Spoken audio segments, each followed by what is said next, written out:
Hello viewers, welcome to Addota Farm.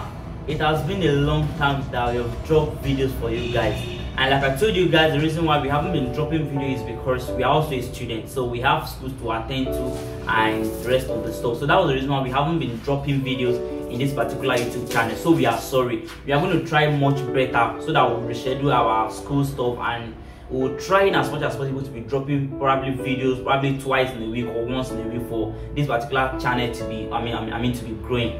And you know, anytime that comes online like this, I always told you guys any update that has to do with livestock farming and a little bit of crop farming, but I normally depend on focus more on the livestock farming than the crop farming. So in this particular videos today, we'll go on, and the particular video has to do with cattle and pig. Cattle versus pig, which one is more lucrative or which one is more profitable? Let me just put it that way. And the reason why I decided to choose this particular topic today is because due to the conversation that I have with someone. So he threw the question to me and like, okay, on Addota Farm, you guys normally do talks about pig farming and cattle farming. Which one is more lucrative? I was like, you can choose the one that is best known to you, or the one that you think that is okay by you, or that is easy for you to start. Because I'm not the one dropping the capital for this particular business, you are the one dropping capital. My own is just to give you guys a few things that I think that okay, it's good that if you think like if you go into this particular area, you are still going to make money. If you go into this particular one, you are still going to make money. But you are the one that will choose, because it will depend on the demand that they were demanding for the particular livestock that will determine the one that you should go for. So that was the discussion that we had. So I decided to come up with the videos to explain that. So number one, if you want to start up a cattle farm, what are the requirements? Now we are starting with a calf. And what do I mean by a calf? A calf is one, is the youngest or the smallest cattle that you can start with, is a calf. And before I started this video, you can see that particular calf and the piglet. So now if you want to start up with the calf, now let's talk about the capital intensive that you need in order for you to start up a cattle farming. You need about probably 45,000–50,000 naira to buy that young calf. And now compared to pig, if you want to buy a piglet, it's about 16,000 naira, 30,000 naira, depending on the breed that you are buying though, depending on the breed. Now you can see that the price of the cattle is kind of a little bit higher than the piglet in terms of buying them, in terms of starting up the farm. Now let's talk about housing. Housing is the second point. Now if you want to start up a pig farm, you need a very good house for them, because you can't just keep a pig and accept them on things that they should just roam about and find food for themselves. No, you are going to build a proper house for them where they are going to be feeding, where they are going to be taking their bait, and so on and so forth, which it will involve a large capital, because you need to have a lot of capital before you can start up this one, because you build a proper house like I said.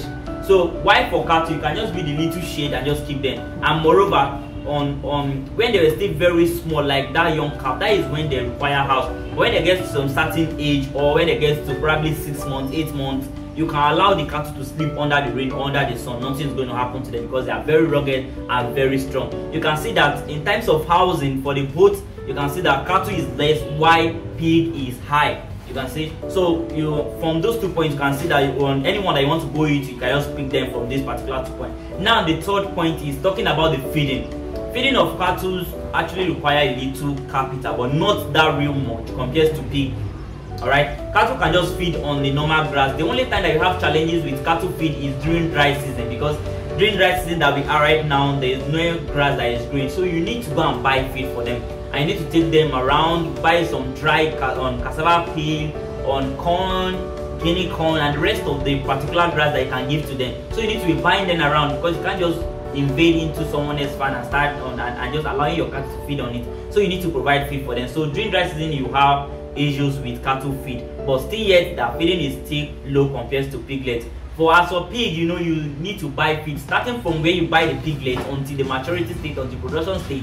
You keep on buying feed, and not just ordinary feed. You keep on formulating some feed, which it is going to require a huge amount of capital. Now buying corn brown, wheat brown, soya beans, maize, and the rest of the stuff, they are going to cost about thousands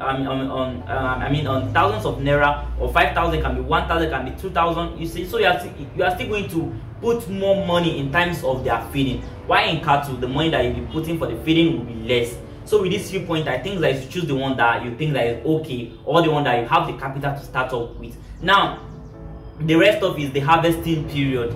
Now, if your cattle gets to a certain stage, probably 2 years, 1 year, that you want to sell the cattle off, you can sell a cattle about 500, 700, 800, even to 1 million naira. Wow, you can see how big that amount of that particular money is. But why for piglets? You can't sell one piglet for 1 million naira. It's not possible. You can't even sell one piglet for 500,000 naira. It's not possible. Then you need to have about millions of or thousands of that particular piglet in order for you to make up these particulars on money. All right, so now with that few points, you know that cattle and pig, which one is more lucrative and which one is more profitable. Talking about it, and you also think, and then one of the things that you need to put into consideration is the demand.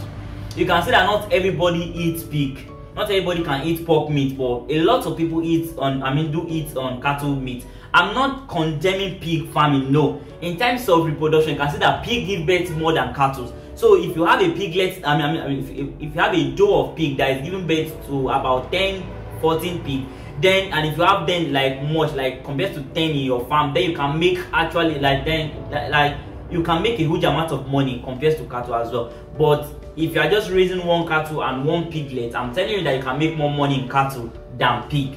The only way you can make more money in pig is when you have the pig in a larger bulk, in a larger quantity, and they were reproducing. That is the only time that you can make your money. But if you just have about 2 or 3 and you expect to make the money that someone that is going into cattle business is making, then you are wrong about that. So with these 3 points, I think that you should choose the one that is best for you and the one that you have the money to start off with. But the both livestock farming are actually good and profitable. So pick the one that you think that you want to go into and let me know. And in the comment section is there. If you have any other information or any other question to ask me, the comment section is there. Just drop a message and we are going to reply to you. And if you want any other advice on how to start it up or where to get a good breed of cattle or piglets, you can reach out to me. I can help you out with that. All right, so at the end of this, I'll be dropping my contact list. Do well to reach out to me and feel free to share whatever thoughts that you have about this video with me. And bye for now.